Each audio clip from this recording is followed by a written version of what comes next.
അടുത്ത വർഷത്തേക്കുള്ള ഹജ്ജ് ഒരുക്കങ്ങൾ സജീവമാക്കി സൗദി അറേബ്യ. 40 വകുപ്പ് മേധാവിമാരുടെ നേതൃത്വത്തിൽ മക്കയിൽ യോഗം ചേർന്നു. കഴിഞ്ഞ വർഷത്തെ ഹജ്ജ് പദ്ധതി വൻ വിജയമായിരുന്നുവെന്ന് യോഗം വിലയിരുത്തി.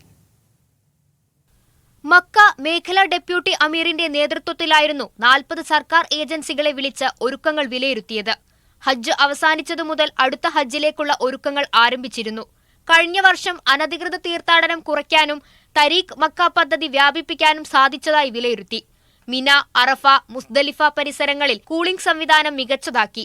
ഭക്ഷ്യവിഷബാധയോ പകർച്ചവ്യാധികളോ ഹജ്ജിൽ റിപ്പോർട്ട് ചെയ്തില്ല. ആരോഗ്യ മേഖലയിൽ മികച്ച സംവിധാനങ്ങൾ ഒരുക്കി. ശുചിത്വ സൗകര്യങ്ങൾ മെച്ചപ്പെടുത്താനായി 79 പുതിയ പദ്ധതികൾ നടപ്പിലാക്കി. 604 പദ്ധതികൾ നവീകരിക്കാനും കഴിഞ്ഞു. ഇതിന്റെ ഫലമായിരുന്നു ഹജ്ജിന്റെ മികച്ച വിജയം. ഹജ്ജിനെത്തിയ തീർത്ഥാടകരുടെ സംതൃപ്തി സൂചിക ചരിത്രത്തിലെ റെക്കോർഡ് നേട്ടം കൈവരിച്ചു. സംതൃപ്തി നിരക്കിൽ 91% ഉയർച്ചയാണ് രേഖപ്പെടുത്തിയിരിക്കുന്നത്. ഈ സാഹചര്യത്തിലാണ് കൂടുതൽ മികച്ച ഒരുക്കങ്ങൾ ഇത്തവണ പൂർത്തിയാക്കുന്നത്. Media 1 Jeddah.